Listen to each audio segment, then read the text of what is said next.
네, 밤사이 내륙 곳곳에서 다소 강한 비가 내린 가운데 오늘 새벽 전남에 강한 비구름이 유입되면서 시간당 50mm 이상의 폭우가 쏟아졌습니다. 어제 오후에 발달한 3호 태풍 개미도 막바지 장맛비의 변수로 작용할 전망입니다.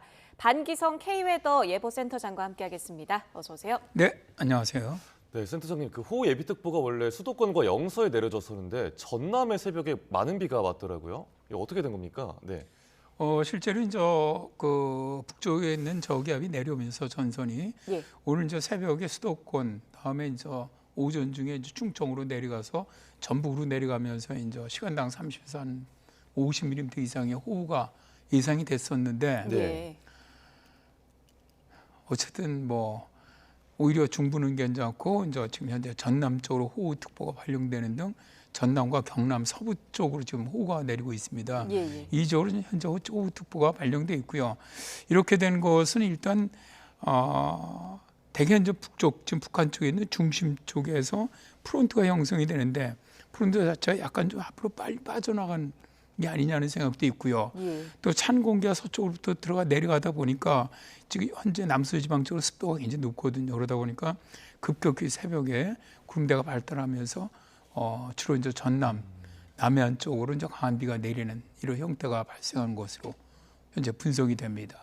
근데 수도권과 중부에도 어제 저녁에 갑자기 비가 좀 무섭게 내렸어요. 그래서 야구 경기도 취소되고 야외 공연도 취소되기도 했는데 이건 어떻게 봐야 할까요? 사실 이제 이게 장마가 한참 진행 중일 때는 그런 현상이 잘 안 일어나는데 장마가 끝나가는 무렵서부터는 좀 더 불규칙적으로 변합니다. 그러니까 어제 같은 경우도 사실 그 프론트 내려오는 거는 예상을 못했죠. 예상을 못했는데 이것도 마찬가지입니다. 대기 자체가 좀 불안정해 있고 또 비가 내려 습도가 굉장히 높은 상태에 있다 보니까 한기가 약간 내려오니까 강한 라인 같이 만들어집니다. 그렇게 되면은 그래도 그나마 다행이었던 거는 어제 그냥 저녁 때부터 시간이 짧았어요. 내리는 시간이. 그래서 바로 수도권으로 해서 강원 쪽으로 빠져나가 버렸는데 이게 좀 시간이 많이 길게 됐으면은 어젯밤에도 또 시간당 100mm 이상의 호우가 내릴 수 있는 그런 구름이었거든요. 근데 다행히 이게 워낙 한기가 강하게 내려오다 보니까 그대로 쭉 밀고 나가 버렸죠. 네. 이번 장마는 뭐 많고 강한 비도 문제인데 번개도 좀 자주 치는 것 같더라고요. 그 원인은 어떻게 보면 됩니까? 그렇죠. 올해 장마 때 참 유난히 많은 게 있습니다. 내우가 많고요. 진짜 뭐 100mm 이상의 호우가 많고요. 그다음에 뭐 야행성 장마라든가 이제 많은데 일단 이 내우 같은 경우는 결국 그만큼 강하게 발달해야 됩니다. 구름대가 강하게 발달해서 구름 안에 많은 양전기와 음전기들이 만들어져야 가능한 것들이거든요.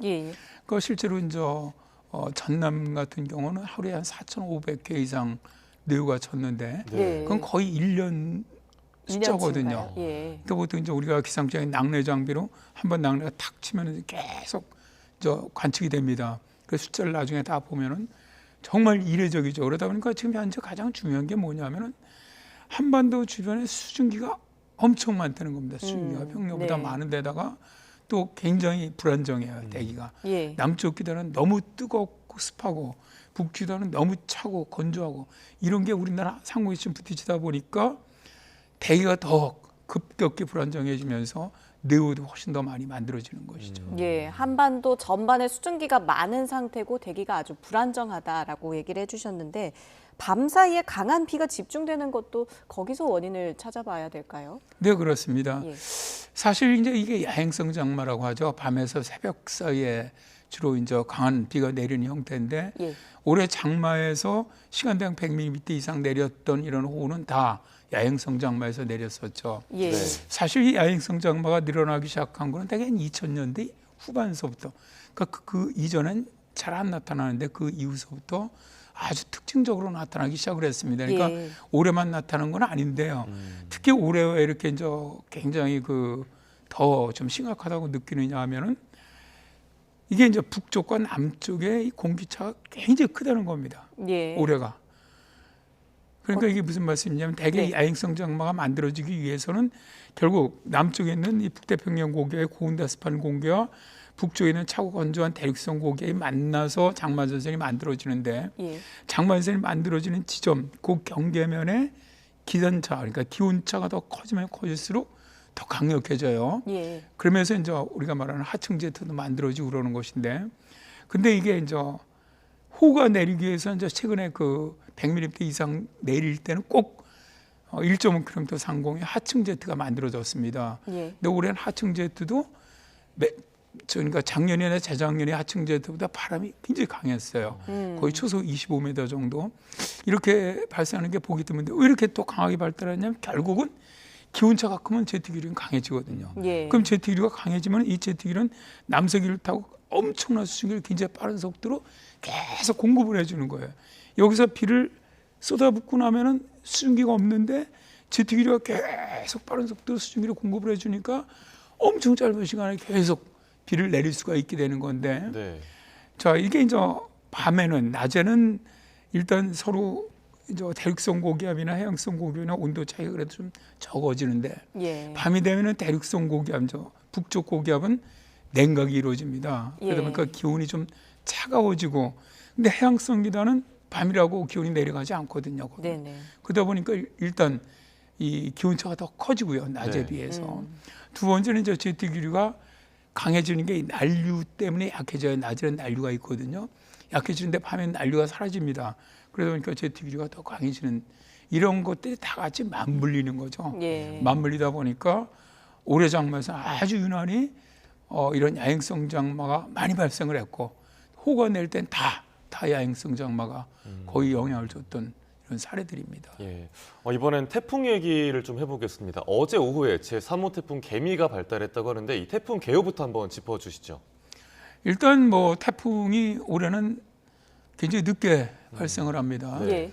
원래 7월까지 서태평양성에서 1월서부터 한 7.9개 정도 발생을 하는데 올해는 현재까지는 2개밖에 발생을 안 했죠. 근데 예. 이게 공통점이 있습니다. 대개 보면은 슈퍼 엘니뇨가 발생하고 그 다음에는 태풍이 늦게 발달을 합니다. 꼭 보면은 1998년이라든가 혹은 뭐 1983년이라든가 2015년이라든가 이런 애들 보면 대개 태풍이 7월서부터 발생을 하는데 늦게 발생한 이후에는 뭐 막 계속 발생을 합니다. 이제 그때부터는 아주 상당히 좀 독특한 특성을 갖고 있는데 그래서 어쨌든 뭐 3호입니다. 이제 네. 3호가 어제 이제 발생을 했는데 필리핀 그러니까 마닐라 이제 동북쪽으로 한 800km 정도 해상에서 발생을 했고요. 그대로 현재는 북진합니다. 모든 모델들이 그대로 북진해서 올라와서 예. 일단 타이완 동쪽으로 해서 현재 기상청 예상은 26일에 중국의 저장성, 그러니까 상해 남쪽이죠.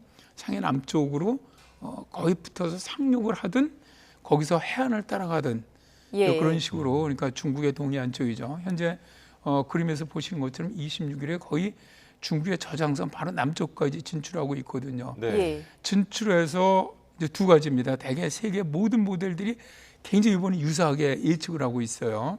미국이나 일본이나 뭐 유럽이나 또 우리나라 기상청이나 비슷하게 예측을 하고 있는데, 저대로 올라가면은 중국 해안을 따라서 북상을 하다가 산동반도 쪽에서 되게 방향을 바꿉니다. 그러니까 방향을 바꾼다는 건 북태평양 고기압 축을 따라가기 때문에 고기압 축이 어디에 있느냐는 거거든요. 예. 그러니까 저희 예상대로 하면 현재 북태평양 고기압 축이 거의 상해 쪽까지 붙었다는 얘기입니다. 예. 서쪽으로는. 예. 그래서 북태평양 고기압 축을 따라가다가 그 축이 휘어지는 데가 되게 산동반도 쪽입니다. 그래서 지금 진로는 북한의 북부 쪽으로 통과를 해서 나가는 걸로 예상을 하고 있는데, 예.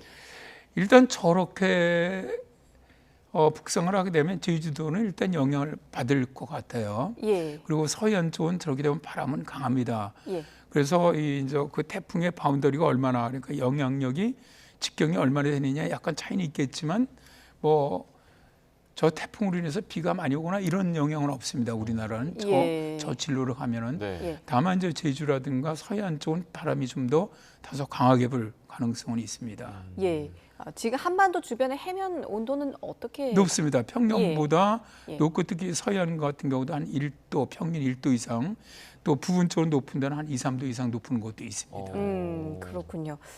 또 다른 태풍 발달 가능성도 있다면서요?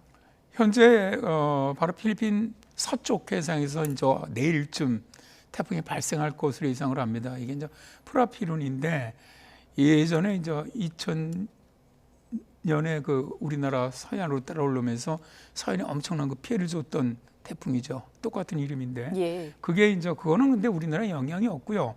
일단 뭐 거의 그 베트남과 중국 남부 쪽 하이난섬 쪽으로 해서 북상을 하는 것으로 예상을 하고 있는데 다만 이러한 것들이 중국 내륙으로 태풍이 들어가게 되면은 일단 이 해양에 있는 상당히 많은 수증기를 끌고 올라가기 때문에 그게 예를 들어서 우리나라 지금 장마철 같으면은 바로 제트기를 타고 수증기가 유입돼서 우리나라에 많은 비를 내릴 가능성이 있습니다. 예. 근데 이제 문제는 지금 이 시기와 우리나라 이제 북태평양이 확장을 하고 있기 때문에 대개 이제 장마에서는 우리나라 북쪽으로 형성이 되거든요.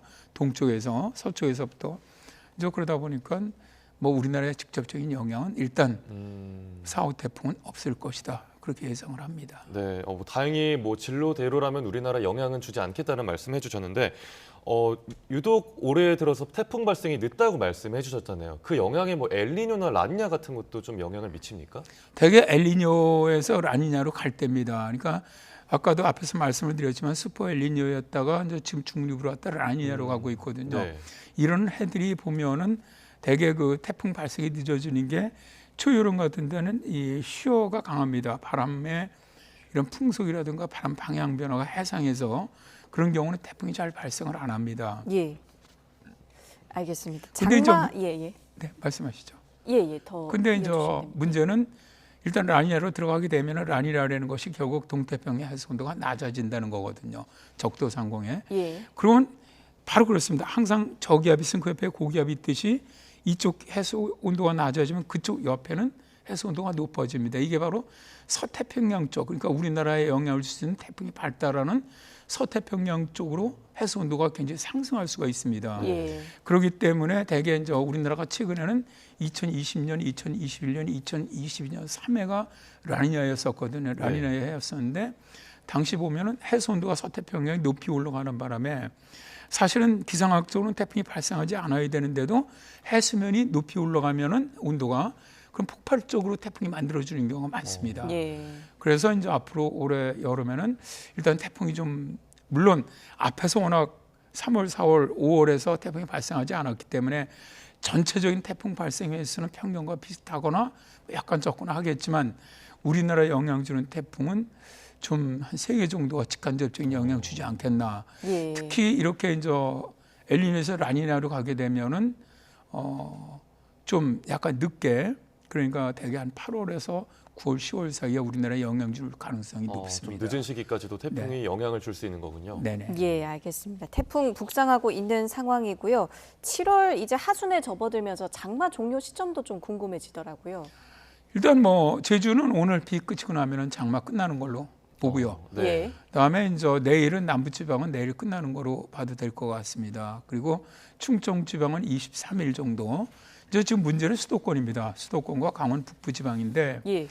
이쪽도 현재 장마연선이 저 문제는 뭐냐면 지금 태풍이 어쨌든 그대로 북진해서 올라오고 있거든요. 태풍이 강력한 기압계이기 때문에 그 위에 있는 북태평양 고기를 같이 밀어 올리는 역할을 합니다. 그러다 보니까 예상보다도 원래는 저 기상청이 계속 좀 비를 주고 있거든요. 수도권에. 근데 그거보다도 일단 태풍이 장마 전선을 밀어 올려주기 때문에 저 주 중심 세력은 24일 정도면 만주까지 올라갈 걸로 보여요. 예. 장마 전선은. 예. 그렇다면 서울은 뭐 새벽에 잠깐 비가 좀 오고 뭐 오후에는 이제 소나기는 건 전국적으로 오는 거니까 북태평양 고기가 가장자리에서 예. 이런 형태로 되면서 완전히 서울도 뭐 정말 길게 간다라도 25일이면 장마는 끝나는 것으로 네. 이게 이제 평년이 25일경에 끝나거든요. 그러니까 올해 장마 끝나는 시기는 거의 평년과 비슷한 시기에 다 끝나는 것으로 예측을 하고 있습니다. 예, 이번 주 뭐 중반 늦어도 후반이면은 장마가 종료될 거로 예측된다는 말씀해 주셨습니다. 네, 지금까지 반기성 K웨더 예보센터장과 함께 장마 그리고 태풍 전망 알아봤습니다. 오늘 말씀 고맙습니다. 네.